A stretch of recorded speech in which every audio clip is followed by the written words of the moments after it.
Suara Kebenaran pada Sabtu, 8 Juli 2023 berjudul Yang Terhilang.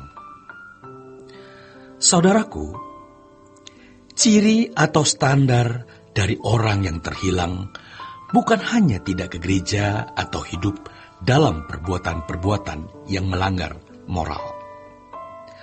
Sebenarnya standar yang benar atas orang yang terhilang adalah ketika orang tersebut tidak hidup menurut kehendak Allah. Maka di dalam konteks kekristenan, konteks anak-anak Allah, walaupun dia orang yang bermartabat baik, santun, tetapi kalau dia tidak berjalan sepikiran dan seperasaan dengan Tuhan, dia terhilang. Sebab standarnya adalah sepikiran dan seperasaan dengan Tuhan. Ini tidak berlebihan. Karena Tuhan Yesus berbicara kepada kita, kamu harus sempurna seperti Bapa. Jadi, tidak boleh meleset. Sempurna seperti Bapa bukan bermaksud kita mau menyaingi Bapa yang adalah Allah. Tetapi segala sesuatu yang kita pikirkan, kita renungkan, kita ucapkan, dan kita putuskan selalu sesuai dengan pikiran dan perasaan Allah. Dengan kalimat lain, kita harus memiliki pikiran dan perasaan Kristus, seperti yang dikatakan dalam Filipi 2 ayat 5-7. Hendaklah kamu dalam hidupmu bersama menaruh pikiran dan perasaan yang terdapat juga dalam Kristus Yesus.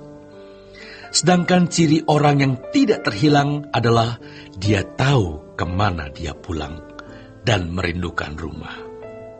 Ironis, sedikit sekali orang Kristen yang bergumul untuk memiliki kehidupan yang sepikiran dan seperasaan Allah. Karena menganggap itu bukan hal penting, dianggap murahan atau dianggap sukar. Siapa yang mau? Seperti barang sudah mahal, tidak jelas kegunaannya, maka pasti tidak akan diminati. Tapi kalau barang itu dipandang berguna dan berharga, mahal pun dibeli, apapun dipertaruhkan. Ada pepatah yang mengatakan bahwa kesehatan adalah harta termahal. Maka berapapun anggaran yang harus dianggarkan, biayanya menjauhi kematian. Orang berani pertaruhkan. Tetapi kalau sesuatu sudah tidak dipandang berharga, murah pun tidak dibeli. Bahkan diberi gratis pun tidak diterima, apalagi mahal. Oleh karenanya pertanyaannya adalah, hidup sepikiran dan seperasaan dengan Allah, sempurna seperti Bapa, hidup dalam kekudusan dan kesucian, apakah kita pandang berharga? Apakah kita pandang penting? Kalau kita pandang penting dan berharga, saudaraku, maka seharusnya berapapun kita bayar, bagaimanapun kita usahakan. Sadarkah kita bahwa ketika kita memandang kesucian bukan hal yang berharga, sejatinya kita sedang melecehkan dan merendahkan Allah? Kesucian itu martabat Tuhan. Jadi kalau kita tidak pandang berharga, tidak pandang mahal, berarti kita tidak menghormati Tuhan. Jadi saudaraku, jangan berharap dihormati Tuhan kalau kita tidak menghormati Dia. Orang yang tidak menghormati Tuhan akan dibuang menjadi sampah abadi. Jadi kayu di api kekal. Sebagian kita adalah orang-orang yang hidupnya tidak bersih, tapi merasa aman dan nyaman. Walaupun rajin ke gereja setiap hari, tapi kalau hidup kita tidak sesuai dengan pikiran dan perasaan Allah, kita terhilang, saudaraku. Kalau kita tidak hidup dalam kekudusan Allah, kita terhilang.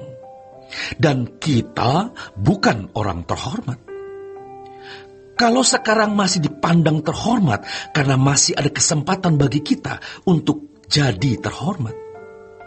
Ciri dari orang terhilang sangat jelas, yaitu ia tidak tahu pulang kemana. Dan gejala orang yang tidak tahu pulang kemana adalah tidak ingin pulang.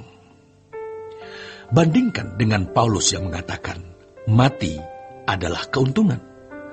Kalau aku suruh memilih, aku memilih bersama Tuhan. Kematian seharusnya menjadi momentum yang ditunggu. Tetapi dalam kehidupan manusia pada umumnya, itu justru merupakan hantu yang menakutkan. Termasuk bagi orang-orang Kristen yang terhilang tadi. Kalau kita bicara mengenai hari depan, itu adalah hari depan di balik kubur. After the grave. After the grave. Bukan before the grave. Jangan sampai kita ditipu manusia lama kita yang di dalamnya iblis berpangkalan. Jadi saudaraku, setelah membaca renungan ini, kita berkata benar juga ya. Tapi besok bisa lenyap. Atmosfer dari kebenaran yang menusuk hati hilang. Kita kembali kepada tekukan kebiasaan lama karena kita tidak menyimpannya di dalam hati.